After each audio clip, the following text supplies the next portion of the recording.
ರಾಜ್ಯದಲ್ಲಿ ಈ JN.1 ಉಪತಳಿ ಪ್ರಕರಣ ಏನಿದೆಯಲ್ಲ ಹೆಚ್ಚಾಗ್ತಾನೆ ಇದೆ, ಅದು ಕಡಿಮೆ ಆಗ್ತಾ ಇಲ್ಲ. ಇವತ್ತಿನಿಂದ ರಾಜ್ಯದಲ್ಲಿ ಪ್ರಿಕಾಷನರಿ ವ್ಯಾಕ್ಸಿನ್ ಆರಂಭ ಆಗುತ್ತಂತೆ.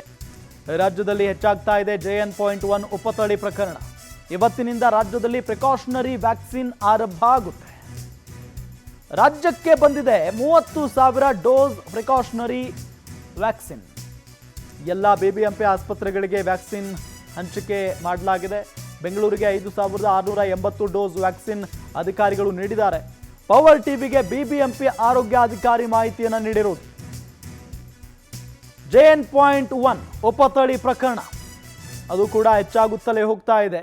ಹಾಗಾಗಿನೇ ಪ್ರಿಕಾಷನರಿ ವ್ಯಾಕ್ಸಿನ್ ಪ್ರಕ್ರಿಯೆ ಆರಂಭ ಆಗುತ್ತೆ ಇವತ್ತಿನಿಂದ. ರಾಜ್ಯಕ್ಕೆ 30,000 ಡೋಸ್ ಪ್ರಿಕಾಷನರಿ ವ್ಯಾಕ್ಸಿನ್ ಬಂದಿರೋದು. ಎಲ್ಲ BBMP ಆಸ್ಪತ್ರೆಗಳಿಗೆ ವ್ಯಾಕ್ಸಿನ್ ಹಂಚಿಕೆ ಮಾಡಲಾಗಿದೆ. ಬೆಂಗಳೂರಿಗೆ 5,680 ಡೋಸ್ ವ್ಯಾಕ್ಸಿನ್ ಅಧಿಕಾರಿಗಳು ನೀಡಿದ್ದಾರೆ ಅನ್ನೋದು ಕೂಡ ಗೊತ್ತಾಗ್ತಾ ಇರೋದು. ಪವರ್ ಟಿವಿಗೆ BBMP ಆರೋಗ್ಯಾಧಿಕಾರಿನೇ ಮಾಹಿತಿಯನ್ನು ಕೊಟ್ಟಿದ್ದಾರೆ. ಇದೆಲ್ಲದರ ಜೊತೆಗೆ ನಾನೀಗಾಗಲೇ ಹೇಳಿದ ಹಾಗೆ ಕೊರೋನಾ ತಡೆಗಟ್ಟುವ ನಿಟ್ಟಿನಲ್ಲಿ ಸರ್ಕಾರವೂ ಕೂಡ ಆರೋಗ್ಯ ಇಲಾಖೆಯೂ ಕೂಡ ಕ್ರಮಗಳನ್ನು ತೆಗೆದುಕೊಂಡಿದೆ. ಆ ನಿಟ್ಟಿನಲ್ಲಿ ಜನ ಆ ನಿಯಮಗಳನ್ನು ಪಾಲನೆ ಮಾಡಿದರೆ ಸಾಕು.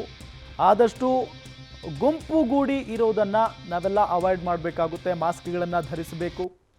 ಹಾಗಾಗಿನೇ ಸ್ವಲ್ಪ ಅಲರ್ಟ್ ಆಗಿದ್ರೆ ಸಾಕು. ಈ ಕೊರೋನಾದಿಂದ ನಾವೆಲ್ಲ ಬಚಾವ್ ಆಗಬಹುದು. ಎಷ್ಟೇ ಅಲರ್ಟ್ ಆಗಿದ್ರೂ ಕೂಡ ಕೊರೋನಾ ಸೋಂಕಿತರ ಸಂಖ್ಯೆ ದಿನದಿಂದ ದಿನಕ್ಕೆ ಹೆಚ್ಚಾಗ್ತಾನೆ ಹೋಗ್ತಾ ಇದೆ. ಅದರಲ್ಲೂ ಇವತ್ತು ಪ್ರಿಕಾಷನರಿ ವ್ಯಾಕ್ಸಿನ್ ಆರಂಭ ಆಗ್ತಾ ಇದೆ. ಹಾಗಾಗಿ ವ್ಯಾಕ್ಸಿನ್ ಕೂಡ ತೆಗೆದುಕೊಳ್ಬಹುದು.